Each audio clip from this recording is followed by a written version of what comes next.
Ba ba ba bum ba ba. Hello everyone and welcome back to another One Piece manga chapter review. Today we have chapter 1138 titled Harley. So obviously from the title we're going to be going into a little bit more deep lore. Hopefully we'll get a little bit more about the Harley text, what they mean, maybe what they are, definitely what they say, maybe what they mean and their origin, and that will give us some more information about the sun god Nika. We've already had quite a bit of speculation about what these texts mean in regard to the sun god. My thought is that there are different interpretations of the sun god, since the sun god would be a character that represents freedom. People perceive the free acts the sun god takes in different ways depending on their own personal perspectives. And I imagine that's probably what's going to be at the core of the interpretations of the Harley text. So with that, let's look at this cover story. Onichild Yamato and the Holy Inari Shrine Pilgrimage, Volume 24. The base belongs to Who's Who. And we've got Who's Who in his base, living like a king. He's got a whole daimyo thing going on. He's got his geisha playing music for him and serving him and hugging on him. And he's got minions in the background. He's drinking a big cup of sake. So I guess that Yamato and crew are going to ultimately bust down this little underground ring who's been running. Notes from Oda: I went to Glaze live. It was thoroughly entertaining. My, what a voice. Just an amazing experience. Very nice. First page. The aftermath of Loki's defiance. Huff, huff. So Loki is bent over and bleeding out, panting after being attacked. You're the spinning image of red-haired Shanks, Huff. Did you really think I'd just write that off as a coincidence? Huff. And now Gunko speaking. Mind your own business. That matter has nothing to do with you. You're not wrong, but a great pirate and a celestial dragon, they're polar opposites. You can't blame me for being curious. Anyone would find it strange that you two share the same face. The pirate you're referring to is my younger twin. He went astray. At one point, he did return to the Holy Land, but it seems he grew too attached to the filthy world of the surface. He returned? I see. It's funny how I ended up hating both of you brothers. And I thought my grudge couldn't get any worse. What a family. You bastards. I get out of these chains. You know what I'll do, right? I'll make it my mission to make sure my buddies are avenged. And we see the 3 minions of Loki, the animals that have been, I'm not sure if they've been killed, but they've definitely been disabled. They've been stabbed through with those arrows that Gunko creates. So I guess the arrows do have a physical property to them as well. Or perhaps it was something else.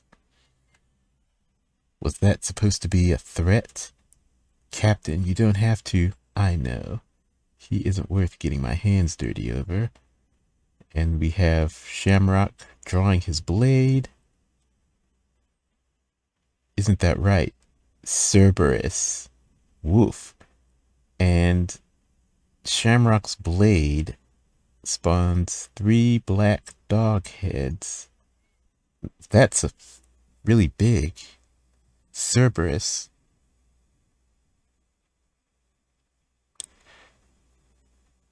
Everyone always assumed that Cerberus would be connected to Blackbeard in the story. But we have this sword, Shamrock's sword.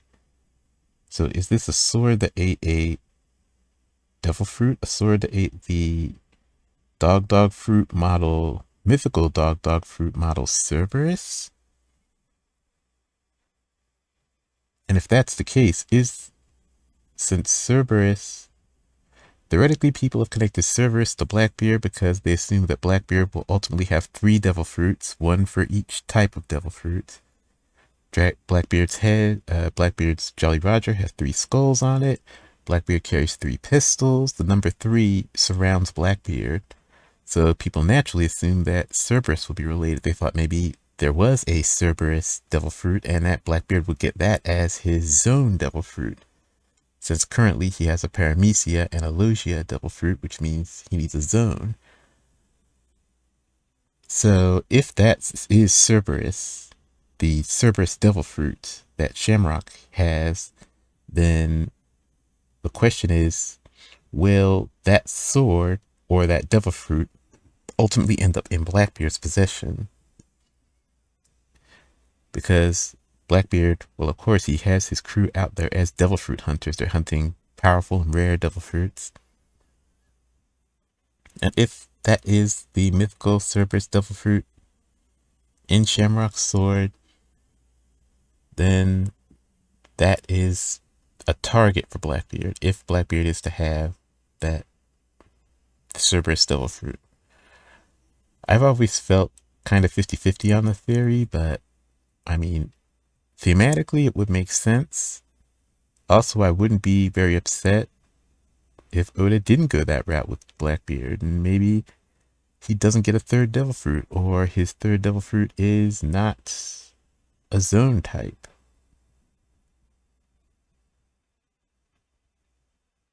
Though I feel like if Blackbeard is to be on par with Luffy in the final arc, final battle, he would have to obtain a devil fruit that is at least approaching the caliber of the Nika's fruit. Or he would have to, I suppose we had 3 really, really powerful regular devil fruit that are not associated with a god, since so far in the story, Luffy's is the only one that seems to be associated with a god. Now, we could take that either way and say that A, Luffy's fruit is the only god fruit in existence, which I wouldn't mind, or B, Luffy's god fruit is one of the god fruits in existence, which I also wouldn't be too perturbed about, but I feel like having it be rare would be, it would be better in the sense of Luffy's uniqueness in the story, but it wouldn't be bad if there were others, because that would give Luffy more challenges to overcome. And technically, there have been fruits that are named after gods in the story. In the before, we have the Buddha fruit, and is the Buddha fruit the end of it?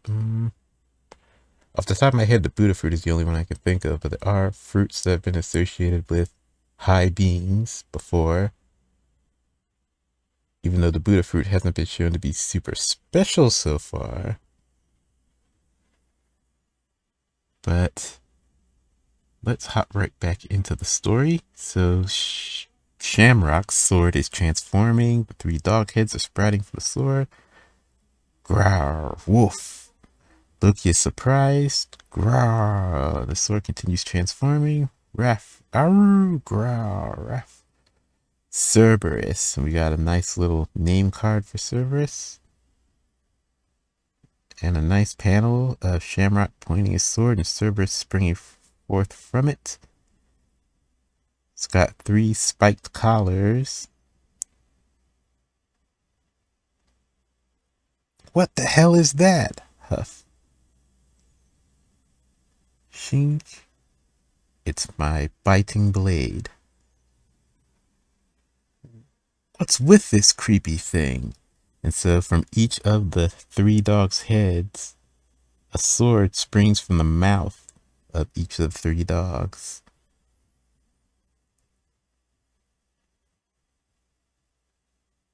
And their spike collars start to rotate and spin. Huh? Captain, let's clean up here and move on. Scramble. Rough. And the blade attacks. Wait a minute, the dogs, okay, so the dogs launched their 3 heads off like missiles. And they're flying towards, I'm not sure where, flying towards the sky. So they're attacking something else. And then Gunko's powers create an arrow glider slash bird, and they, Shamrock and Gunko hop on top of it and fly away. And Loki is shocked by all of this going on. Feel free to hunt me down anytime. I'll face you then, assuming you survive this. Hey, you gotta be kidding me. And they fly away. Okay, so the 3 launch dog heads, they flew up into the sky to turn around and aim at Loki. So now they're returning and flying towards Loki. Blades pointed. Rough. No way. If that thing gets me, those celestial bastards. Damn it all. And the 3 blades pierce into Loki. Total subjugation isn't feasible now. Let's start by taking their children hostage. We'll need an extra person. I understand. Who should I call? So Shamrock and Gunko have that conversation. This indicates that they're going to try and kidnap the children in Elbaf. So they're going to kidnap the children of Elbaf to force the giants to comply. And understood. Who should I call? So they're calling in another God Knight, possibly God's Knight. So 3 God's Knights in Elbaf. Also, now we have Loki. Is he dead? Is he seriously injured? Not entirely sure. Judging from how the story's gone so far, I feel like there's a lot more to Loki as a character, so he's probably not dead, but he is critically injured. He's a giant, and the prince of the giants at that, so I don't know why Shamrock would leave without staying to make sure that Loki died. But on the other hand, he knew that Loki probably wouldn't die because he does say, assuming you survive this. So he knows there's a chance that Loki could survive. He knows there's probably actually a likelihood that Loki will survive the attack. So he's expecting Loki will come and face him in the future, probably. Okay, next panel we go to Outset Castle. I'm telling you, it was red-haired. Liar! Shanks would never attack for no reason. It's the truth. I saw him with my own eyes. Red Hair has visited Elbaf many times. I recognized him. But I know Shanks. He's a super cool guy. Maybe it was just someone who looked like him, says Luffy. And of course Luffy's correct. It was shocking. We were wondering what he was doing in the castle. He just left Elbaf recently, right? Wouldn't it be weird for him to come right back just to skulk around? Says Zoro. Even if you're telling the truth, there's no way it could be Shanks. Shanks is always calm and laid back. Him doing something like this just doesn't add up. Nami, you really have faith in him, huh? You betcha, Nami. It'd tick you off just as much as someone badmouthed Telmare. It's Belmare-san. So it was a look-alike. That, or brother, maybe. Shanks' brother? Well, if he has one, he'd probably be a nice guy, too. Honestly, he never talked about his family, says Luffy, thinking. I heard that he was raised on a pirate ship from when he was little. Step. I figured Roger and Rayleigh were his family. Their whole crew. Except for Buggy. Frankie's group. The Treasure Tree Adam. So we've got Frankie's group going towards Adam. Unbelievable. Adamwood, as far as the eye can see. And I thought it was meant to be rare. Ha ha ha. Wow, I had no idea it was so valuable overseas. Maybe I should start selling some on the side. Weren't you sent here to keep an eye on me? It's all seemed pretty strict about it. He was all like, there's a sacred tree. It's a sacred tree, bucko. Don't go cutting it down now, you hear? Haha, you sound just like him. Still, I guess I'm stealing from under the... I guess stealing from under the noses of giants is a tall order. Maybe that explains the markup. What's that? It's a mural. So Frankie is on the elm tree and he notices that there's a mural. And of course, Gerd is with him. Gerd is his lookout. It's graffiti from eons ago. Some kids probably etched it right into that bark and it got fossilized. It's now designated as a cultural heritage site thanks to its enormous historical value. It's a punk's doodle. Is a punk's doodle that big a deal? It's said to date somewhere between 900 and 800 years ago. If that's true, then that would place it right in the middle of the void century. What? Is Frankie reacting? We gotta show Robin. She'll be thrilled. Hey, ain't that drawing kinda odd for Elbaf? Not all of those figures look like giants. Says Frankie as he sees. Quite as far as we know, there were definitely times where the races of the worlds clashed. But this kind of concentration is unheard of. That's why I think it was probably just some kid's dream.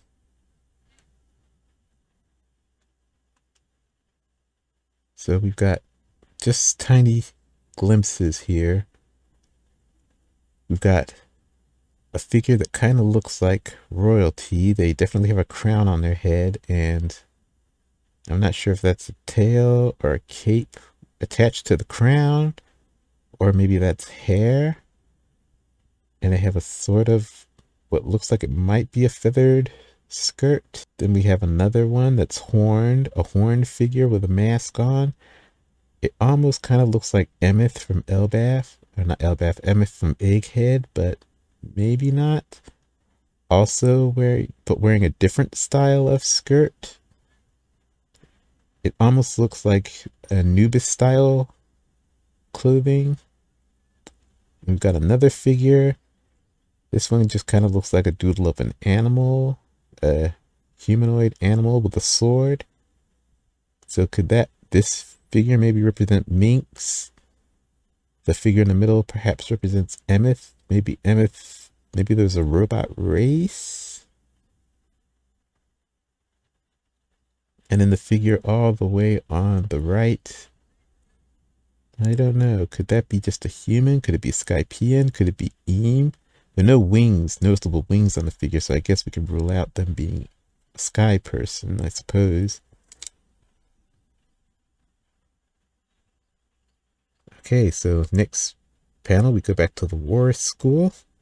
Wah, kia! Class is in session. Everyone listen up. Yeah, ha, ha, ha.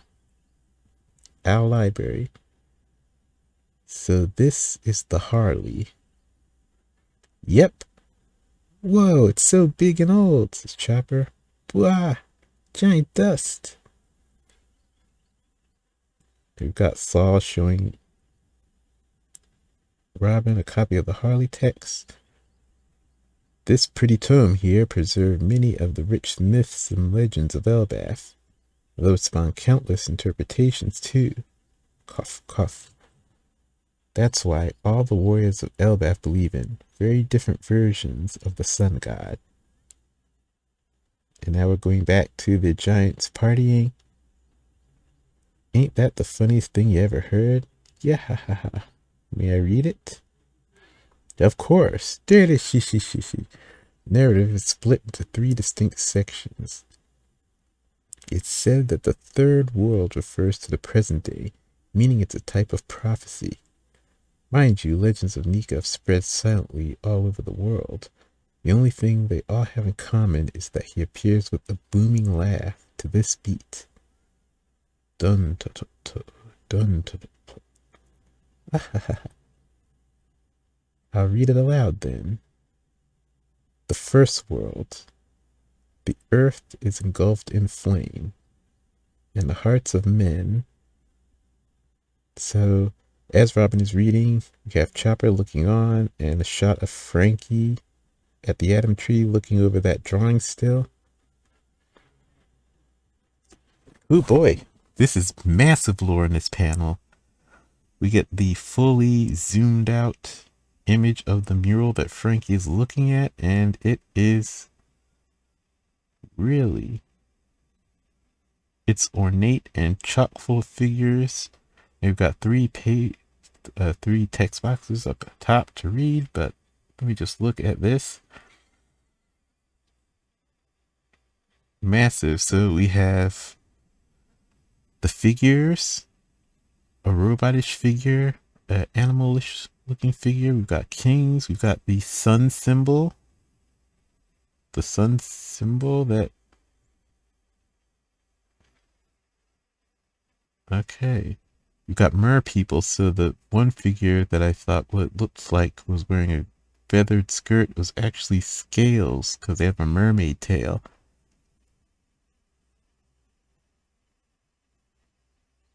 There's just... Okay. I guess I should read the text because this is the final page, so I should read it. Okay, the first world. The earth is engulfed in flame. The first world. The earth is engulfed in flame, and the hearts of men burn with desire. They reach for the forbidden star. Whispered. They reach for the forbidden star. From whispered prayers, the sun god arose, beckoned by the enslaved. The god of the land was enraged.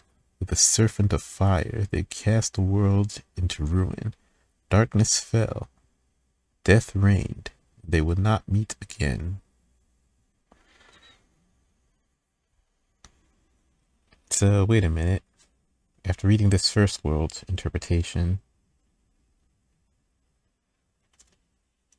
the Harley text confirmed that the world has been destroyed 3 times before. So this first world, second world, third world structure, is this indicating the first world, the first time the world was destroyed, the second world, the second time the world was destroyed, and the third world is a prophecy, so that's the current world and how the world will be destroyed this time. Okay, so let's read it again. The earth engulfed in flame, and the hearts of men burn with desire. They reach for the forbidden star. So that would be the sun. They reach for the sun. They try to take possession of the sun. From whispered prayers, the sun god rose, beckoned by the enslaved. So this would be the first appearance of the sun god in history, recorded history. They believe the sun god was awakened by the slaves.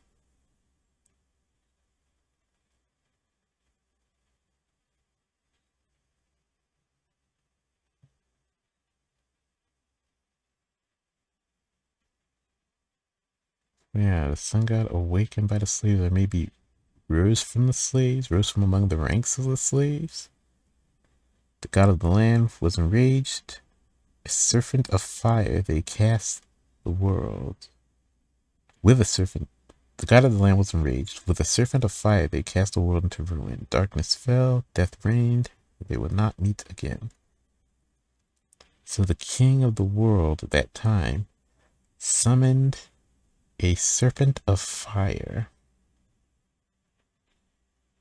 And what did this serpent of fire do? Did the serpent fight with Nika? And that caused the destruction of the world? Or the serpent just destroyed the world?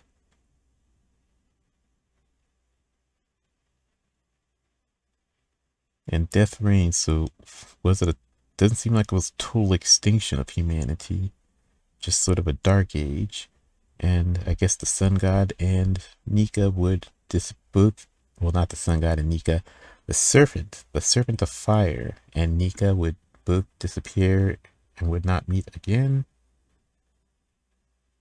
Okay, on to the second world. The second world. A breath stirred in the abyss. The god of the forest summoned its devils, while the sun lit to the embers of war. Those of the half and full moons dreamed. Those of the half and full moons dreamed.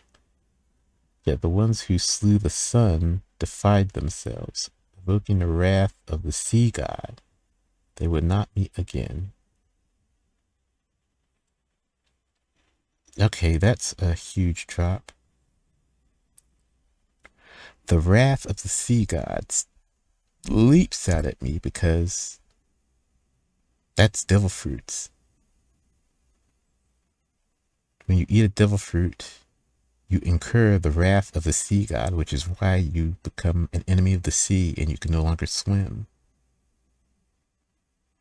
So, is this confirming the existence of a sea god? And we have a god of the forest. So, sea god, god of the forest, sun god. Then we have the god of the land in the first world, but I was interpreting that as a king, god of the land. But could that be another god? So, god of the land versus Nika. In the first world, there was the clash. Then in the second world, we have the god of the forest and the god of the sea. Also, this story, a breath stirred in the abyss. The god of the forest summoned its devils, while the sun lit the embers of war. Those of the half and full moons dreamed. So we have a connection with the moon. Those of the half and full moons dreamed. Characters associated with the moon. Some people associate Blackbeard with the moon as the opposite of Luffy. Some people speculate that there are two D clans. There's a dark D clan and a light D clan, or a dusk D clan branch of the D clan and a dawn branch of the D clan. But that's sun and moon, not the half moon and the full moon. Half moon and the full moon suggests that those people are both of the moon, but some of them are of the full moon and some of them are of the half moon. So what is that? What could that be? Thinking about Blackbeard, moon associated with Blackbeard, night associated with Blackbeard, darkness associated with Blackbeard. So would Blackbeard be half moon, but we haven't seen any representation of full moon?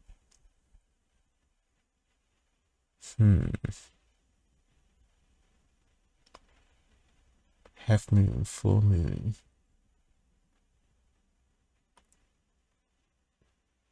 There's Enel. If we go back to Eneru, he was obsessed with the moon, endless firth, the whole moon.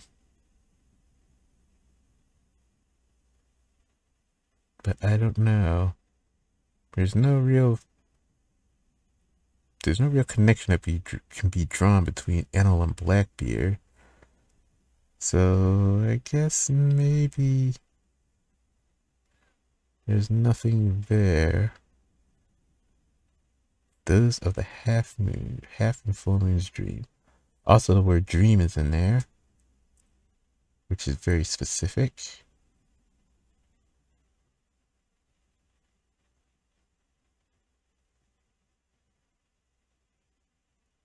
Dreamed. Okay. Devil fruits represent dreams. The dreams of people. Those of the half and full moons dreamed. Dreams created the devil fruits, yet the ones who slew the sun defied themselves, evoking the wrath of the sea god. Who slew the sun god? Who slew the sun? Or is that not the sun god? Are they talking about the sun itself? The ones who slew the sun defied themselves, evoking the wrath of the sea god. They would not meet again.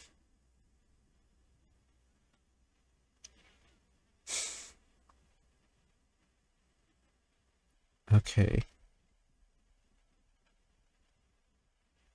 In the wrath of the sea god. Devil fruits, dreams. Dreams create devil fruits. The ones who slew the sun god defied themselves.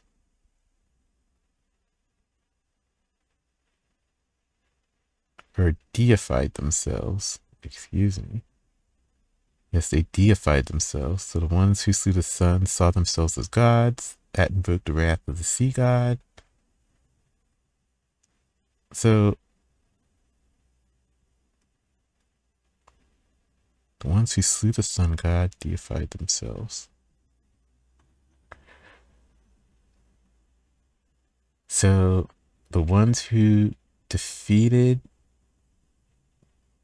Nika, or maybe it's hard to parse it because if you look at the mural, what we've got, if we go all the way to the right, we have, assuming that's the first world, the slaves are harvesting the sun, or something that looks like the sun. There's this factory that's producing smoke, and it's producing what look like little suns. And the slaves are carrying the sun to and from the factory. So is that the sun itself?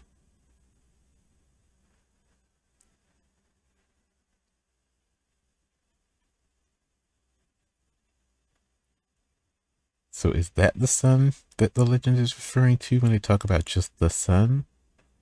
Or are they talking about Nika when they refer to the sun? Because also, if we go all the way to the left, the panel on the left, we have this giant winged figure carrying the sun in its hand. And this figure, it's got to be an ancient giant. He's got the horns, but they have wings. And they're carrying the sun. An ancient giant carrying the sun. Would that be Joy Boy?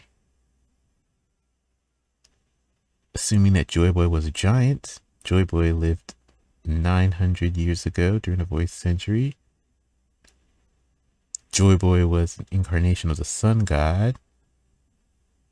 So the only thing that's missing is clues of Joy Boy being an ancient giant. Also the wings. How do we explain the wings on this figure?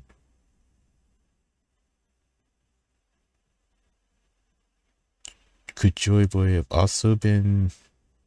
There's nothing to indicate that Joy Boy was Skypian or Birkin or any of those races.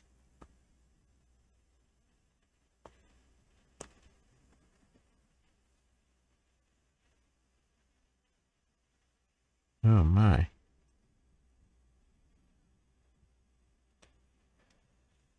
Okay. Second world. So second world.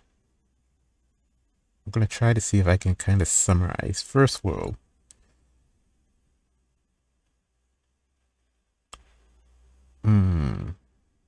Okay, first world. Rulers of the world have enslaved people, enslaved many races. The slaves pray for someone to free them. Nika eventually appears. There's a battle. The god of the land summons a giant fire serpent that fights with Nika, and the result is, I suppose, a draw, or maybe Nika is defeated and the world falls into darkness. Second world, the god of the forest rises. There's these people, these dreamers, half and full moons. Did those dreams produce the devil fruits? Maybe those dreams produced the devil fruits. The ones who slew Nika viewed themselves as gods. That invoked the wrath of the sea god. Now, the wrath of the sea god could be expressed in either two different ways. It could be A, the rising tides. The second world could mark the beginning of the flooding of the world. So the wrath of the sea god would be the rising ocean levels in the world. The second exclamation could be the wrath of the sea god is the response to the creation of devil fruits. The people that ruling class viewed themselves as gods, started creating and using these devil fruits, and that invoked the wrath of the sea god as the curse of the devil fruits. I suppose those could be combined into one. The wrath of the sea god is the rising tides plus the curse of the devil fruit. That could also be the explanation, but I feel like second world, existence of devil fruits is the key thing, and these half and full moon dreamers. Okay, finally moving on to the third world. This is the prophecy of that time, interpreting what the world will become. So this is what was supposed to be what the world is right now, the current world. Chaos reigns, the third world. Chaos reigns, the world drifts in a void. Yet time does not erase the memory of the promised day. Its shadow looms as the voice of the half-moon echoes through the ages, and once more the sun god shall rise, laughing, dancing, guiding the world to its final act. The sun is reborn, a new dawn will break. Surely this time they will meet. They will meet.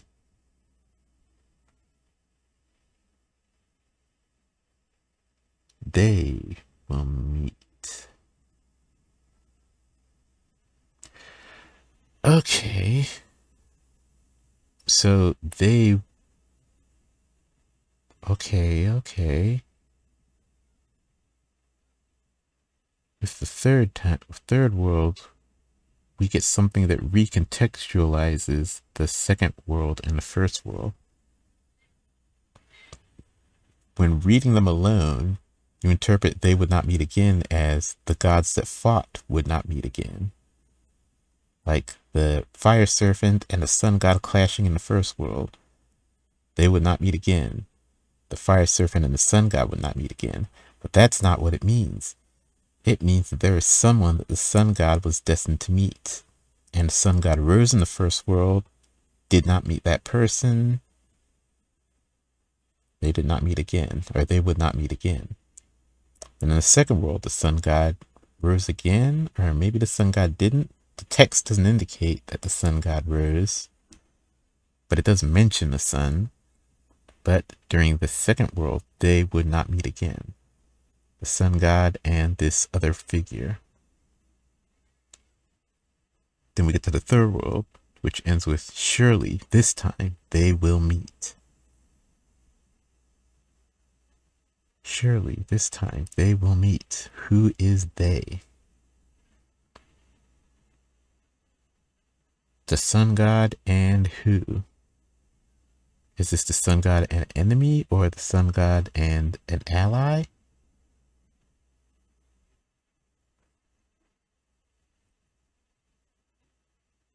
Also, this opens things up to there being something before even the Harley text interpretation. Because in the first world, it says they would not meet again. The operative word being again, meaning they have met before. So this indicates that the sun god and whoever this other figure is have existed even before the Harley text, even before the first world. So the sun god. Okay, this basically confirms the sun god predates the Void Century, which is a question that I've had in going through the story. Interpreting this text, the sun god and at least one other figure that the sun god is destined to meet, they both have existed before the Void Century, before the Harley text. We got that confirmed from this. And the other thing we can confirm, of course, is the existence of this second figure. Is this a second god? Is this someone that the god is destined to meet? It has to be a god, another god, because if it was a mortal, they would eventually die off, and it would be impossible for the god to ever meet them again. No matter how many times the god reincarnated, because the person is long dead. So it has to be another god figure, another long-lived figure, or figure that reincarnates over time. So we've got the sun god Nika and mysterious figure destined to meet. They haven't met at all during the Void Century. Up to the current day, these figures have not met. Now the other question is, we've seen the sun god reincarnate over time, or at least come close to reincarnating over time. What about the second figure? What do they do? You get all this writing about the sun god, all these legends about the sun god, so the sun god is very active and visible to the world when the sun god rises. But this other figure, there's no writing about them. The only mention of them is in relation to the sun god, that the sun god must meet this person for the prophecy, whatever this prophecy is, to be fulfilled.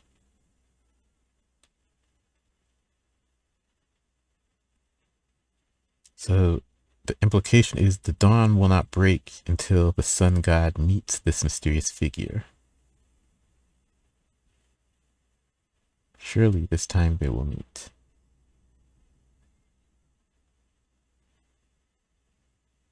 And third world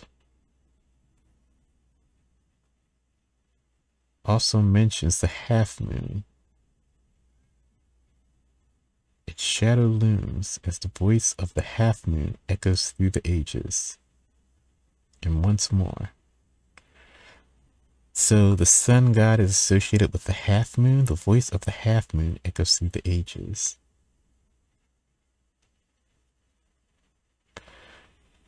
So let's assume that the moon is the D clan. The voice of the half moon echoes through the ages. The voice of the D clan echoes through the ages. And once more the sun god shall rise. That feels like it makes sense. So let's say the half moon is D clan. And if we go all the way back to Vegapunk's message to the world, he mentions specifically to the D clan, to the survivors of the D clan, there's a fake, there's someone among you, there's someone dangerous among you. So if we take that message from Vegapunk, interpret it in light of this moon conversation, these moon dreamers, we have the half moons. If we associate the half moons with the D clan, then the full moons would be the false D clan. So if we go with the assumption that Blackbeard is the one among the D clan that they must look out for, Blackbeard, that would make him full moon / false D clan. And I don't like the term false D clan because if he's a member of the D clan, then he's a member of the D clan. It just might be that there's an ideological split between D clan. There's a full moon D clan and a half moon D clan. And Blackbeard will be of the full moon D clan. But, now I have to think. Was there half moon or full moon in that drawing of Blackbeard as a child that Oda did? I believe it was a full moon. And if that's the case, that's even more confirmation. But if it's a half moon, then that might throw this theory out the window as I'm cooking it up. But let's assume that it's the full moon. Full moon clan. And a half moon clan, I'm not sure why the half moon clan would be the one associated with the sun god, but it seems that's the case if we take the half moon to be the D clan.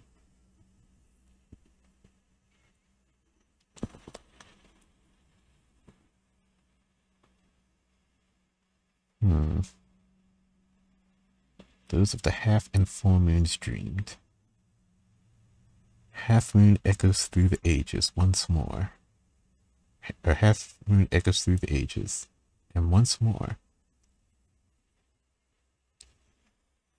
Because what else has echoed through the ages? The D clan has echoed through the ages. D clan's always in the shadows of history.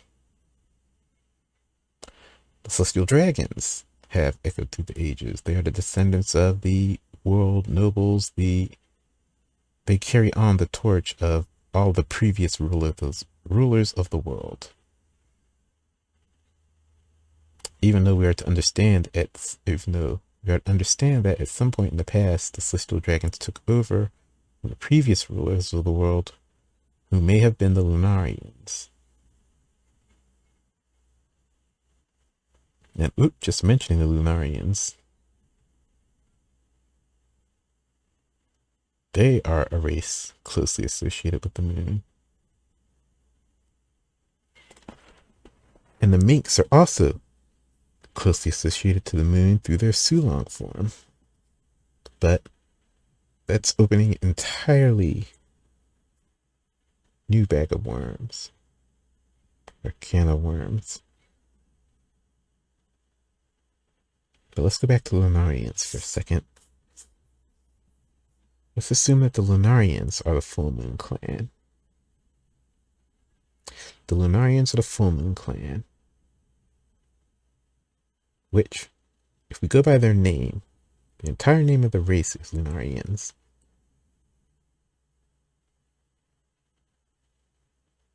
So, should we naturally associate them with the moon? Which means full moon clan is Lunarians. Then who are the half moon? Are the half moon the descendants of the Lunarians? But the Lunarians would be half moon. Would the descendants be like half moon? Half moons dreamed. But they exist at the same time. It's hard to say they're descendants of the Lunarians when they exist at the same time as the Lunarians. Those are the half and full moons dreamed. Indication I'm getting from that is that there are two separate classes. There's a half moon and a full moon. People of the half moon and people of the full moon. People of the full moon, Lunarians. People of the half moon. What other race has a connection to the Lunarians? There isn't any. Right? There isn't any.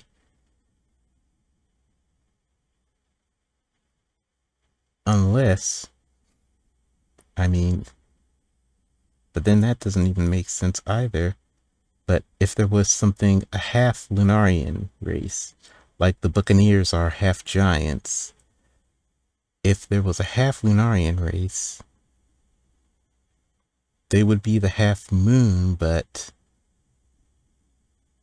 why would they be different? Why would they believe something different than the Lunarians do? Like the Buccaneers believe in the same legends as the Elbaf giants do about the sun god Nika. So why would the half Lunarians believe something completely opposite? There would be half moons.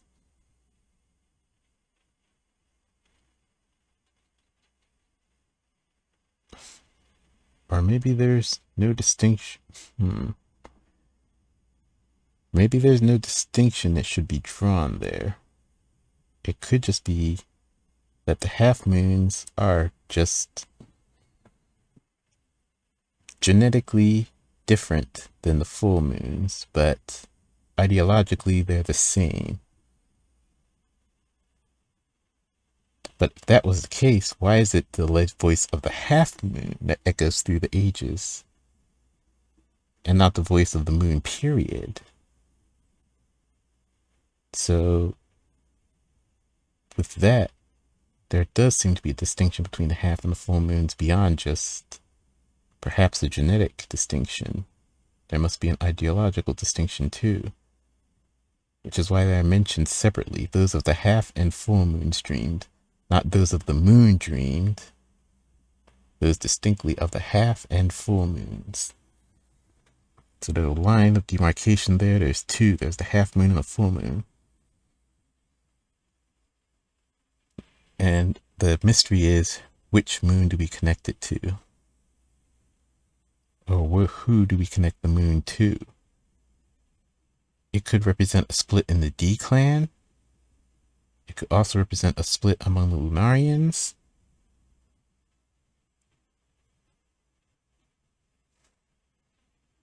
Then we have the Minks. Could it represent a split? But we've never had any indication of the Mink being related to any other race. So like if the Mink were related to the Lunarians, then maybe you could say that one was the half moon and one was the full moon. But there's nothing to indicate that.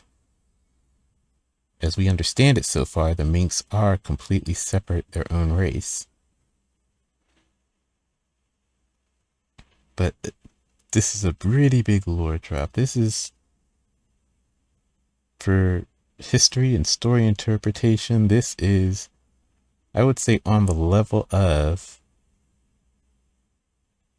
yeah, I would say on the level of Vegapunk's message to the world.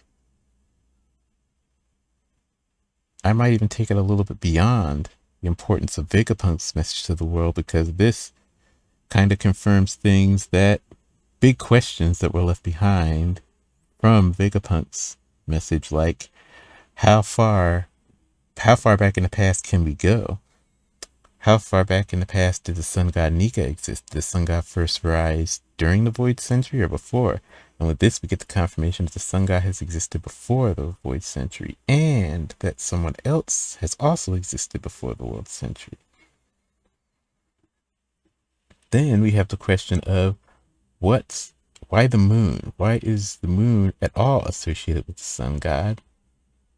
And who is the sun god supposed to meet? Could it be that this, from the moon, from these people of the moon, among them is someone that's connected to the sun god? So sun and moon. And that would go back to Blackbeard and Luffy. If Luffy is the sun and Blackbeard is the moon, then Blackbeard is... Wait a minute. If Luffy is the sun and Blackbeard is the moon, then the voices of the half moon that have been echoing throughout the ages is the voice of Blackbeard, and Luffy is the sun god that rises, and the two are destined to meet. The sun and the moon are destined to meet. The moon rose. The moon rose in the second world after the first world, and they did not meet. Like in the first world, the sun rose. Oh, oh. Let's look at it this way. In the first world, the sun rose. It's the first mention of Nika in recorded history. In the second world, the moon rose. We get the first mention of those of the half and full moons. And in each instance, in the first world, the sun rose. There was no mention of the moon in the Harley text. In the second world, the moon rose. There's a little bit of mention of the sun, but no mention of the sun rising. No mention of the sun god Nika making an appearance during the second world. Then in the third world, we have the echoes of the moon and a promise that the sun god shall rise. So at that moment, both the sun and the moon existing in the third world at the same time. Surely this time they will meet. That's nice and clear. Could that be the theme? Possibly. Do we consider Blackbeard the moon regardless of whether it's half or full moon? Also, if we consider Blackbeard the moon, could it be that Blackbeard is a proper D-Clan member?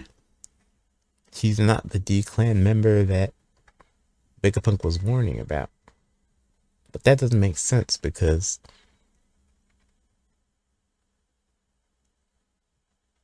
if the surviving D-Clan is Blackbeard's side, Blackbeard's D-Clan, then Vegapunk would not agree with them.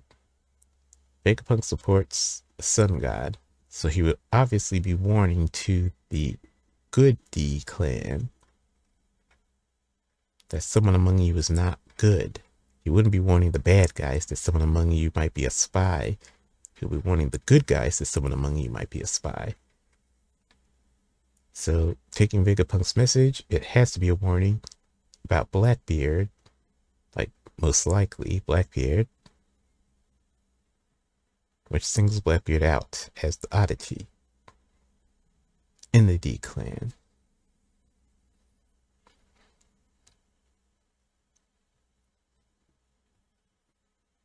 So, half moon, full moon, could be the D-Clan. Okay. But that's the end of the chapter. As I go on and think about all of this, what it means, huge. Also, we have to note that the drawings on the mural, very similar to the drawings from Skypiea. What's the meaning of this? Not entirely certain.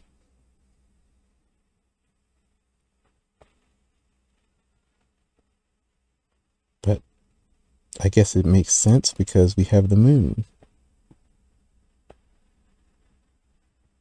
And if we go back to Skypiea, there's a race on the moon. Did that race from the moon ever come to the Earth at any point? Perhaps all the life on the One Piece world originated from the moon. Perhaps the moon is where history predates, even before the world. But that's going down another rabbit hole, and there are already so many rabbit holes we could go down off this. Major lore drop. So with that, I should wrap the chapter up here. Thanks so much for watching. Please like, comment, subscribe, do all that YouTube stuff, and it seems to say that there won't be a break next week, so maybe there will be another chapter next week. Either way, I will see you whenever the next chapter drops. Hopefully we might get a little bit more about this Harley text, but we might not. But I don't know, that's a really big drop to end on and switch to another something else. Also, I didn't even mention that. I should probably go back and mention this. I saw it, but that figure, the figure in the straw hat and the striped kimono that or cape that kind of looks like there's got to be someone from Wano that's hanging out on Elbaf and waiting for Luffy. That figure, it seems they're walking towards the castle, so they're probably going to enter the castle next chapter and finally meet the Straw Hat. So that's something to look forward to in the next chapter. But either way, thanks for watching, and I will catch you all in the next video. See ya.